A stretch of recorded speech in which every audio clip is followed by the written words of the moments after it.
Não existe mais espaço nos cultos para se ministrar batismo com o Espírito Santo, cura, libertação, ministrar os dons do Espírito Santo. Não existe mais espaço para isso. A música ocupou 70% dos cultos. E os líderes que deveriam marchar à frente do povo e Deus fazendo milagres através deles, esses não acreditam nem em milagres mais. Tomemos cuidado com o rumo que nós estamos dando à igreja de Jesus Cristo. E por incrível que pareça, quando nós vemos aí uma outra denominação, alguém sendo usado por Deus, milagres, sinais, prodígios, maravilhas, nós fazemos agora é criticar, combater, ao invés de ficarmos com vergonha, ao invés de falarmos, gente, vamos fazer o que nós fazíamos quando a igreja começou, vamos copiar a Bíblia, vamos entender o que nós precisamos realmente fazer, é dobrar os nossos joelhos e orarmos muito, jejuarmos e buscarmos ser usados por Deus, nos humilharmos diante de Deus. E nós, professores, principalmente os professores da Escola Bíblica Dominical, são responsáveis por esse esfriamento espiritual na igreja. Porque os professores não estão sendo pessoas cheias do Espírito Santo, não estão sendo usados em dons do Espírito Santo. Muito professor que nem é batizado com o Espírito Santo e muitos professores que foram batizados nem falando em língua estão mais. Isso é um absurdo. Nossos líderes, ao invés de serem exemplos de espiritualidade, passaram a ser exemplos de materialismo. Estão querendo que o povo copie eles nas fazendas, nos carrões de luxo, nas mansões. Os fiéis não acompanham mais, não seguem os líderes, porque os líderes são cheios do Espírito Santo, cheios de dons do Espírito Santo, mas é por causa que a riqueza está na vida deles. Isso é uma distorção do Evangelho, do legítimo Evangelho. São brigas e mais brigas por causa de dinheiro. Pastores que constroem impérios e depois não querem mais deixar, não querem sair, não querem deixar mais, não querem ser substituídos, não podem, porque construíram um império, estão ricos, tem que deixar para os filhos. É impressionante o que está acontecendo na igreja. Nesta lição estudaremos a respeito dos dons de poder. Veremos como eles são necessários à vida da igreja. Se você deseja recebê-los e usá-los para a glória do nome do Senhor, proporcionando a edificação da igreja, busque-os com fé em oração. Então nós vamos ver aí a necessidade desses dons. Esses dons que nós estudamos, os 3 dons primeiros, nós já vimos aí a distorção a respeito dos dons, porque as pessoas não conhecem, como não vê mais as manifestações, então ficam falando sobre dons completamente diferente do que ocorre realmente. Como os avivamentos sumiram da igreja, que as pessoas não querem mais jejuar e orar, então os dons, as manifestações dos dons sumiram, aí vamos estudar sobre dons e nós percebemos de repente que o estudo é direcionado para o intelectualismo e não para a espiritualidade. O estudo dos dons nesse trimestre, nós estamos vendo aí a dificuldade que muitos estão encontrando. Estão seguindo pessoas, ensinos a respeito dos dons, pessoas que não tinham dons nenhum nas suas vidas. Aí escreveram sobre dons e torceram o sentido dos dons. Passaram a estudar os dons como capacidades aí intelectuais. E nós estamos vendo que dificuldade. Nós recebemos e-mail aí do Brasil inteiro fazendo perguntas sobre os dons. Absurdo o que estamos fazendo aí. A falta de conhecimento sobre isso é terrível. Não tem como se basear. Estão andando atrás de pessoas que não conhecem nada a respeito de dons, nunca foram usados com dons do Espírito Santo, e explicando sobre isso, levando para um lado totalmente intelectual. Então nós vimos os primeiros dons, só para resumir e relembrar, palavra de sabedoria é uma revelação do Espírito Santo a respeito do futuro. Exemplo clássico para você entender. O profeta Ágabo falou a respeito de uma seca que ia acontecer, falou a respeito de Paulo que ia apanhar, ia ser amarrado e ia ser preso em Jerusalém. Então, palavra a respeito do futuro. Palavra da ciência ou do conhecimento é sempre uma revelação a respeito de algo que está ocorrendo em outra parte e não está acontecendo em nosso meio. Seria quando essa pessoa tem esse dom, geralmente ele está falando, ensinando ou pregando, então vem uma revelação. Ele chama a pessoa e diz: olha, você foi o médico, você está com câncer, vai morrer e tal, mas Deus vai te curar agora. Então, revela uma coisa que está oculta. Muitas vezes também revela pecado na igreja. Esse dom é muito necessário. Então chega aquela pessoa e de repente chama e diz: olha, você está aí roubando a secretaria da igreja, ou você está aí em prostituição. Então revela um pecado oculto. Está faltando muito esses dons de operação na igreja.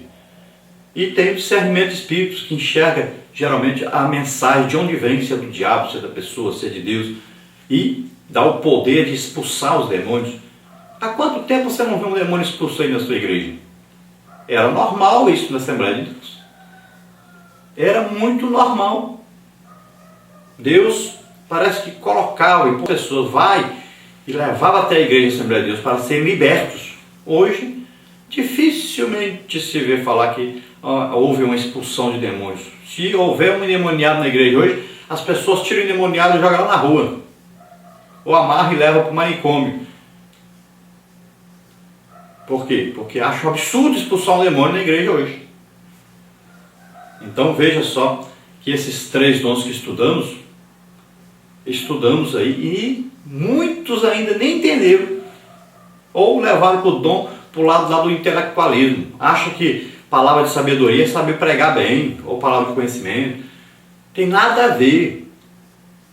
Nós estamos estudando sobre as manifestações sobrenaturais do Espírito Santo. Tem nada a ver com estudar a Bíblia, ou entender lá o que estudou, nada disso. Agora vamos a esses 3 dons agora e vamos ver como é que eles operam, como é que eles acontecem.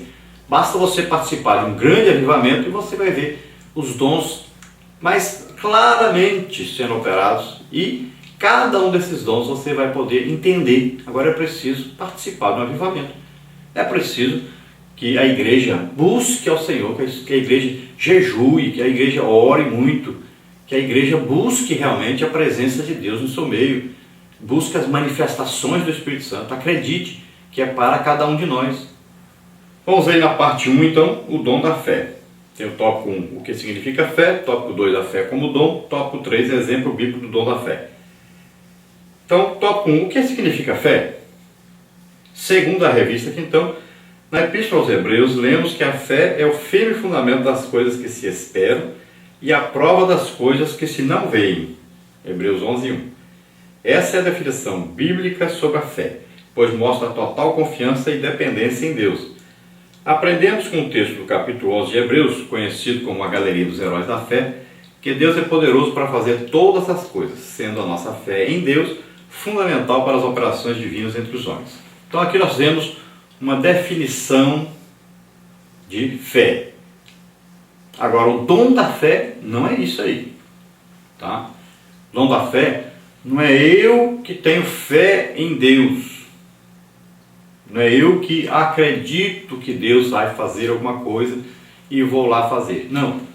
Dom da fé é uma fé sobrenatural, vinda do Espírito Santo, e que de repente ela brota e eu passo a acreditar numa coisa impossível de acontecer. E essa coisa acontece. Não é minha a fé. É a fé que vem do Espírito Santo para mim. Então é uma manifestação dessa fé que vem a mim de repente. Eu passo a acreditar numa coisa que eu não acreditava antes. Eu passo a ver uma coisa impossível acontecer, sem que a coisa tenha acontecido ainda. E, como exemplo disso, nós vamos ver que esse dom da fé opera mais quando? Quando é preciso ressuscitar um morto, por exemplo. É coisa tremenda. Então, veja bem que a definição é diferente. É uma fé sobrenatural que vem de repente em minha vida.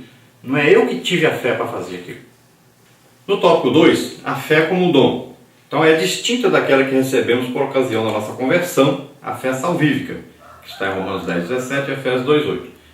Igualmente se distingue da fé evidenciada como fruto do Espírito, Gálatas 5:22. O dom da fé é a capacidade que o Espírito Santo concede ao crente para este realizar coisas que transcendem a esfera natural da vida, objetivando sempre a edificação da igreja.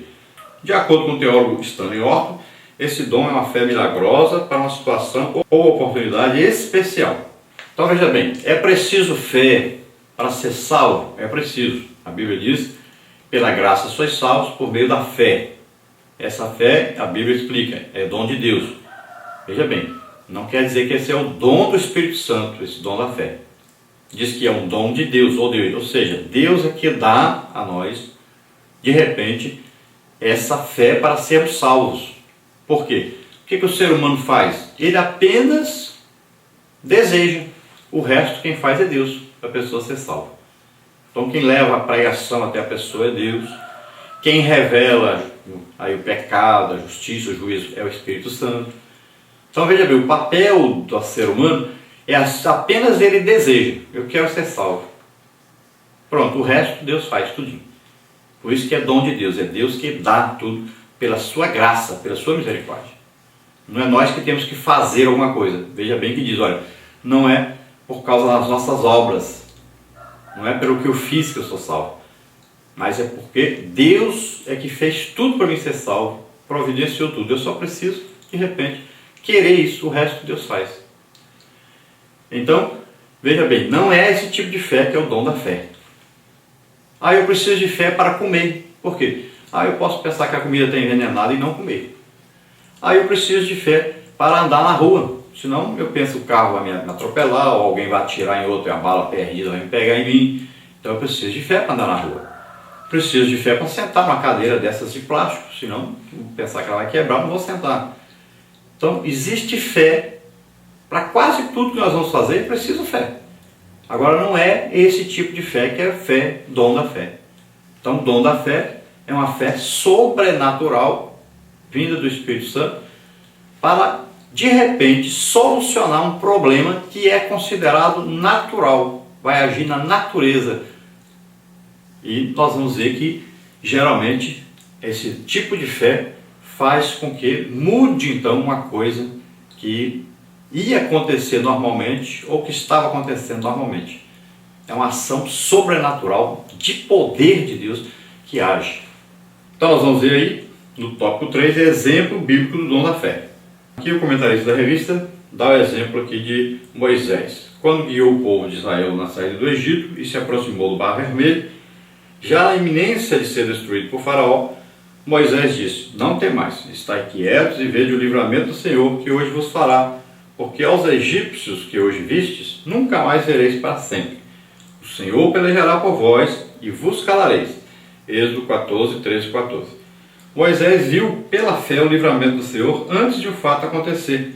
Esta é uma boa amostra bíblica do exercício do dom da fé. Então nós vamos ver alguns exemplos de dom da fé. Então nós vamos ver a operação dessa fé, desse dom da fé, em coisas tremendas. Nós vamos ver que na Bíblia fala sobre a ressurreição de mortos. Então veja bem, se alguém está morto, já está lá no caixão, já vai ser enterrado, é impossível aos olhos humanos que essa pessoa se levante e saia andando.